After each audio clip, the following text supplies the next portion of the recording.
mais uma coisa ainda. Estamos falando de governo. Você tem colocado muito nos seus vídeos essa questão, pelo menos 2, 3 últimos vídeos aí, você fala um pouco sobre essa questão de países comunistas e países capitalistas, né? Eu vou te fazer uma pergunta provocativa. Vamos embora. Por que a Venezuela está nessa situação horrível e a China está ultrapassando os Estados Unidos e, pelo menos, fala-se que os dois países são comunistas? Sim, na verdade a China é mais liberal do que a Venezuela, tá? Então, o que acontece? Por que a Venezuela se tornou Venezuela? Lá na década de 80, a Venezuela... Petróleo. A Venezuela era considerada como um dos menores países da América Latina para se viver. Ela era o país que tinha o maior poder aquisitivo. Então, lá naquela época, na década de 80, era 3 vezes maior do que o do Brasil. Quando você olha para isso aqui, você fala, nossa, alguma coisa deu terrivelmente errado, né? Então, teve um cara que assumiu o poder, ele na verdade deu um golpe, ele depois um presidente que chamava, se eu não me engano, Andrés Pérez, e essa pessoa que deu o golpe chama Hugo Chávez. Hugo Chávez, ele foi uma pessoa que seguia os princípios bolivarianistas, né? O Simão Bolívar foi uma pessoa que ajudou a independência de vários países da América Latina. Ele tinha vários ideais. Acontece que o Hugo Chávez, ele interpretou de uma forma muito diferente do que todo o resto da América Latina interpretou quais eram os ideais de Simão Bolívar. Para Chávez, Bolívar tinha falado o seguinte: o ideal é que nós tenhamos um Estado centralizador, intervencionista, com economia planificada, ou seja, toda a oferta de produtos e bens da sociedade deve ser passada pelo Estado para que o Estado possa escolher quais são as áreas que ele vai investir, para que ele escolha qual vai ser a produção de cada uma das empresas. E, bom, basicamente era disso que o Chávez ele falava que tinha que ser. Quando se você pegar, por exemplo, o governo da Colômbia, ele também se inspirou em vários ideais bolivarianistas, mas eles foram para um lado completamente liberal, ou seja, o Estado ele tem que intervir muito pouco, o Estado ele tem que dar liberdade para as empresas, então você vê, 2 pessoas se inspiraram nos mesmos ideais e seguiram para caminhos completamente opostos. Então, o que de fato aconteceu na Venezuela?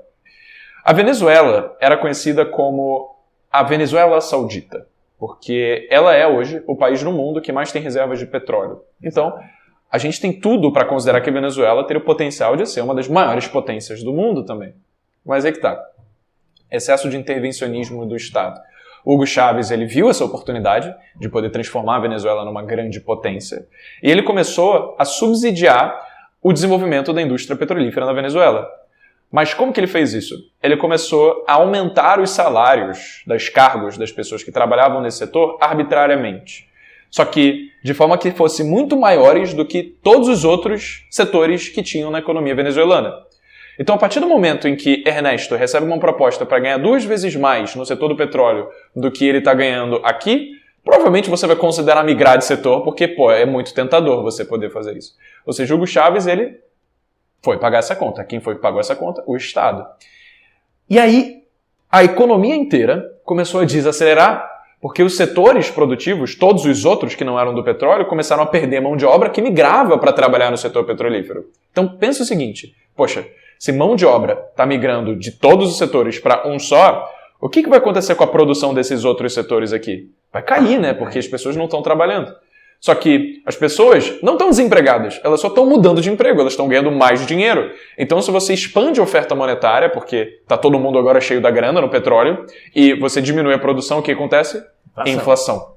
Ou seja, os preços começaram a subir de forma incontrolável. Até chegar um cara chamado Nicolás Maduro, que ele era vice-presidente do Hugo Chávez. O Hugo Chávez ele teve uma grave doença, ele saiu do poder. Nicolás Maduro, ele levou isso para um outro nível. Não só ele quis uma economia planificada, interventora, centralizada no Estado, como ele conseguiu assumir um governo tirânico também. Então, basicamente, ele se tornou um ditador. Ou seja, ele centraliza tudo. Só que teve um cara chamado Friedrich Hayek, um grande economista liberal, que ele disse que os governos, na maior parte das vezes, são julgados não pelos seus maus resultados, mas pelas suas boas intenções. E acontece que, na maior parte das vezes, são essas excelentes intenções de você querer ajudar a sociedade com medidas intervencionistas, sociais, programas de bem-estar, que fazem justamente com que você crie problemas, como aconteceu na Venezuela, e depois você tem que criar soluções para problemas que você mesmo criou. Então você vira uma roda que não se resolve, e foi isso que aconteceu na Venezuela.